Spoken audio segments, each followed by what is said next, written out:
الله بقول لو كان في الأرض ملائكة يمشون مطمئنين لإيش؟ لنزلنا عليهم ملكا رسولا. كيف فهموها العلماء هذه الآية؟ فهموها فهم بسيط خطي، كأنها جواب هي على اعتراض الكفار ليش الرسل بشر؟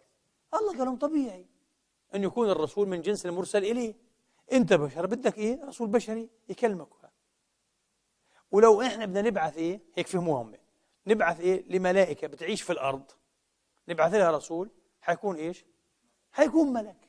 إيه تفسير سليم 100%. بس الآية فيها شيء أعمق من هيك بكثير بكثير، وهو منطوق الآية. إيش رأيك؟ وهذا نظرية النيتشر أند نيرتشر. هو هذا. إيش هو؟ الله بيقول لو الملائكة بتعيش في الأرض، مش ترسل الأرض في مهمات، بتعيش الأرض تكون موطنها، لكان لازمهم ملك رسول، ملكا رسولا. ليش طيب؟ حتختلف طبيعتهم. كأنه الله بيقول لك حتى الملائكة عندها أيضا إيه؟ برامج أشبه بالبرامج الجينية. طبعا ما في كائن هيك يعني هلو يعني فارغ، هو فيش فارغ.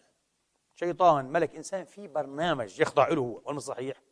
فالملكة عندها برنامج، أكيد مش برنامج جيني زينا، أنا لا تتناسل لا تتكاثر، لكن برنامج، في برنامج معين.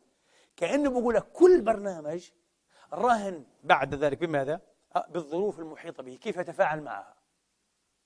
فملك يعيش في أفق صمداني وقدس يبقى ملكا، يجي على الأرض يعني بصير هذه موطنه وبلاده وحياته، حتفسد طبيعته، حيحتاج إلى رسول يصلحه ويذكره، يا أخي تذكر ما تنساش ربك إلى آخره. وأعتقد أيضا هذا يعني يعكس كمان سعة الله وكرم الله. الله عنده كرم كبير جدا. الله ما أعطاك مخ على فكرة، أعطانا عقل، أعطاك عقل أكبر بكثير من حاجتك إلى البقاء. لما أعطاك نفسية وقدرات وطموح، أعطاك طموح ونفسية أكبر بكثير من حاجتك إلى البقاء أيضا، ولا مش صحيح؟ يعني ما في إنسان عنده إيه؟ طموح وقدرة على الاشتغال بحيث أنه يقدر يعيش بس، أبدا أبدا. ولا ليش هذا مركب لي مليارات؟ في ناس مليارات براكم وبده وجعان. ناس زي حالاتنا بنراكم علوم ولا نشبع. يعني لو بدنا نعيش مليون سنة مش هنشبع من العلم باستمرار. جنون العلم، بدنا نفهم. طب وإيش دخل؟ وليش؟ ليش تحب تفهم كل شيء ما أنه ملوش علاقة بحياتك، ولا تجيب منه فلوس، ولا تتكاثر، ولا تتناسل هيك؟ لأنه هذا كرم الله. الله أعطاك في دماغك، في نفسيتك، في طموحك، وأعطى المخلوقات نفس الشيء كمان سعة. ما في إنه الله خلق كل شيء على قدر حاجته فقط، مستحيل. ابن القيم رحمة الله عليه من زمان في كتابه شفاء العليل، كتاب كبير هو في القضاء والتعليل، وأنا خلفته زمان. طبعا واضح أن أنا كنت غلطان هو صح، أنا أخذتها من زاوية ثانية وغلط فهمي كان. ابن القيم أكد، طبعا هو مش نظرية عنده، يعني هو هيك يعني تعليقة بسيطة في صفحة، قال الله تبارك وتعالى لم يعطي أي كائن حاجته فقط، بل أعطاه أزيد من حاجته بمراحل. قلت له غلط ابن القيم، غلطته أنا. الله قال ووضع الميزان من كل شيء موزون إن كل شيء خلقناه بقدر. وجواب هذا بدأ مقنعا، لكن أنا غفلت فيه عن شيء. إيش هو؟ إيه بقدر؟ إيش هو؟ بقدرك أنت ولا بقدره هو؟ لا إلا هو، بقدره هو. والكريم حين يعطي بقدره يعطي أكثر من قدرك أنت بكثير وأوسع من حاجتك، وهذا الصح.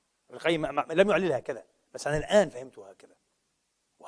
هذا علامة السعة والكرم منه والجود، لا إله إلا هو، ولا مش صحيح؟ هو هذا. فالمخلوقات كلها مخلوقة وفق هذا البرنامج، مخلوقة مبرمجة جينيا ومستلة. طبعا أنا أؤمن بتطور طبعا، بس أؤمن بأنه تطوير إلهي، الله اللي فعل هذا. لا يمكن، ما في انتخاب طبيعي، كلام فرق في منطق. هذا السلسلة الثانية عاد نثبتها فلسفيا، الله الذي يفعل هذا تماما، وينسل هذا من هذا ويخرج هذا من، ما عنده مشكلة، لكن الله يفعل هذا. فالبرنامج هذا كله مبني على ماذا؟ على هذه المرونة اللي هي السعة عاد والكرم، بحيث أنه هذا الحيوان عنده أكثر من سبيل للانتواء. إيش رأيك؟ يمكن يبقى نوعه الإنسان نفسه على فكرة أكبر كائن منتوع إذا كان يريد أن يواجه حقيقته. إيش رأيك؟ والله العظيم الإنسان أكبر كائن منتوع بدليل. بس هتقول لي نحن كلنا بشر، هذه كلمة مضللة شوي يعني. إيه بس في منا ملائكة، في منا أرقى من الملائكة، أنا متأكد وأشرف من الملائكة. الملائكة ما عنده أي شرف أنه كان ملكا. في منا ناس بشر تعالوا على شهواتهم، على ضعفهم، على حقدهم، على مظلوميتهم. تخيل وأعرب عن درجة فوق الملائكية في النبل والعفو والتسامح والمحبة، شيء لا يكاد يصدق. بشر هذولا موجودين. وفي بشر آخرين انحطوا إلى درجة يمكن الشيطان يشفق منها والعياذ بالله. أقسم بالله لا يرعون لأحد ولا لحرمة ولا لقدسية ولا لأي شيء اعتبارا. إيش رأيك؟ يعني لا يخشون الله ولا العار ولا النار ولا الضمير تبعهم ولا الاجتماع ولا القانون ولا الأخلاق ولا أي شيء، ويفعل كل شيء دائما بحسب نزوته بحسب غريزته. أي حيوان أرحم منه وأفضل منه. هذا إنسان يقول لك هذا بشر. أي بشر هذا يا أخي؟ هو بشر موجود فعلا، بشر وموجود إيه؟ والدليل عاد، والدليل العجيب والجميل في كلمة كنت أنا أكررها دائما وبرضه ما كنتش يعني أذهب معها إلى آخر شوطها. إيش هي؟ أننا أبناء القاتل. صح، إحنا مش أبناء قابيل، إحنا أبناء هابيل. بس أنا كنت غافل أيضا أنه هابيل مثل قابيل.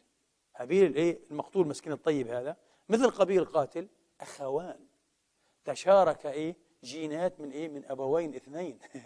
يعني في القاتل كالمقتول، خير وشر. إيش رأيك؟ نور وظلام. فطبعا فلما مات الطيب وبقي الخبيث، هذا الخبيث هو عبر عن جزء الخبيث فيه، نمى الخبث اللي فيه فقط، والله صحيح. الجزء الثاني موجود ورثنا إياه، وهو اللي طلع منه الأنبياء والرسل كمان. يعني إحنا أبناء القاتل، بس حتى محمد وموسى وعيسى أبناء القاتل، وهذول أشرف عباد الله وأشرف من الأنبياء، ولا مش صحيح؟ فواضح أنه خطة الله في إعطاء المخلوقات برامجها سواء وراثية غير وراثية تقوم على ماذا؟ على المرونة والسعة والقدرة على الانتقاء والقدرة على الاختيار وتحديد مسارات مختلفة واختيار بعضها دون بعض. شيء عجيب. يعني في نهاية المطاف قد بتقول في الأخير لله الحجة البالغة، وكل واحد فينا أنا بقول لك هو يختار نفسه ما يكون. اصحى تقول لي إنه لا أنا ملزم، أنا مضطر، تربية أهلي ناسي جيناتي. عندك القدرة تتعالى عن كل الشرط هذه. إذا عندك القدرة تتعالى على جيناتك، أكيد عندك القدرة تتعالى على ماذا؟ على ظروفك الخارجية، ولا ما عندكش؟ أكيد عندك، ولا مش صحيح؟ عندك.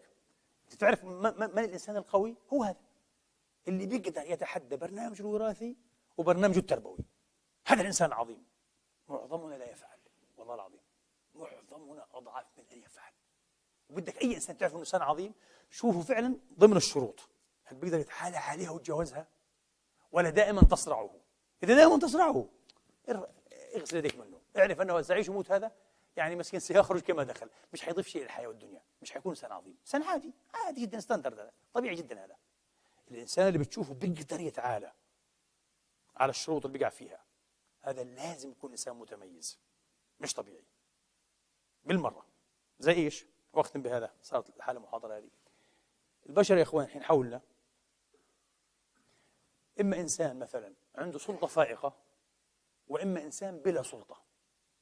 بمعنى إما إنسان تجد عنده ثقة زائدة، أو إنسان فاقد الثقة. عموما هذان خطيران جدا ولا ثقة فيهما. إذا إنسان بلا ثقة مش واثق من نفسه لأي سبب من الأسباب. في بعض الناس ما عندوش ثقة بنفسه ماديا. ليش أنا أعمى لا أرى مثلا؟ ليش أنا مشلول لا أتحرك؟ بغض النظر، ممكن تكون مشلول وأكثر أكثر قدرة على تحريك العالم. شوف ستيفن هوكينج، مش مشلول؟ يا حبيبي إيش ده؟ كله مشلول، كل شيء فيه مشلول إلا دماغه. ما لهاش علاقة، بس إنسان قوي واضح إنه جبار، هذا عنده روح جبار جدا جدا جدا. صح ولا لا؟ هذا تفنى الدنيا ولا يفنى اسمه، انتهى. هذا دخل التاريخ مثلا اينشتاين ونيوتن وارسطو، ما في. هوكينج انتهينا، مؤمن ملحد ما في، بس هو هيك. لم تعقه هذه الإعاقة أبدا.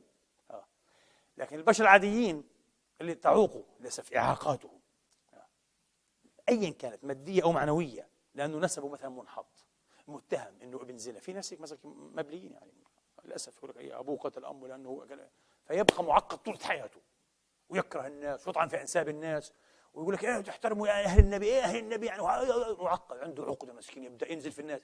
يا أخي احترم، مش قادر مسكين، معقدة عقدته هذه. هذا ما فيش ثقة فيه، متعب، هذا متعب جدا. أو اللي عنده ثقة زيادة عن اللزوم بحكم أنه متسلط، رئيس مثلا هو، أو رئيس جهاز استخبارات أو كذا، أو سجان على مساجين، ولا مش صحيح؟ فاللي ما عنده ثقة أو عنده ثقة زيادة عن اللزوم، كلاهما خطير وغير موضع للثقة والتعويل. طب نثق في من إحنا؟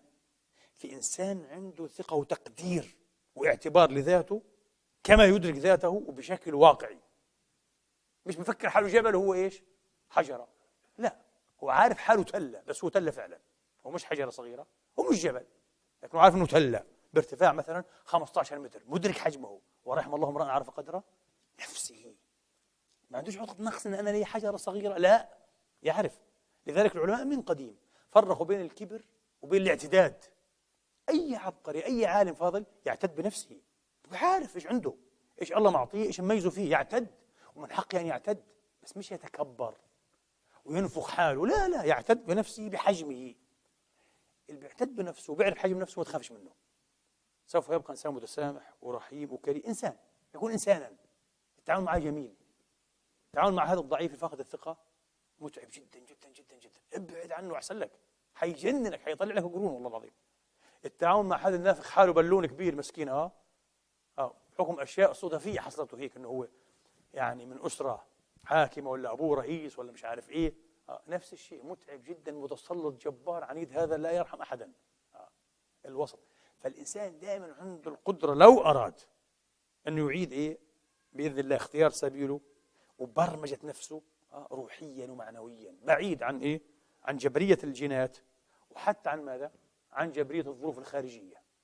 والقرآن على فكرة أراد الإنسان أن يكون هذا الإنسان، وقال له أبوك وأجدادك والأكابر مش حجة عندي، مش حجة.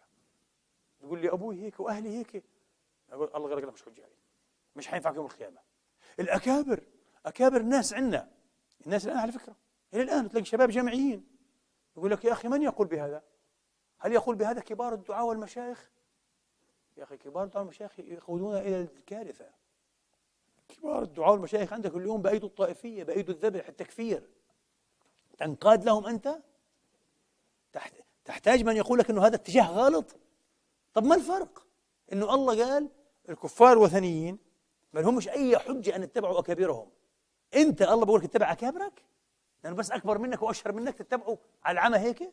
ممنوع ولا مش صحيح؟ ما ينفع، ليست حجة هذه على الله تبارك وتعالى.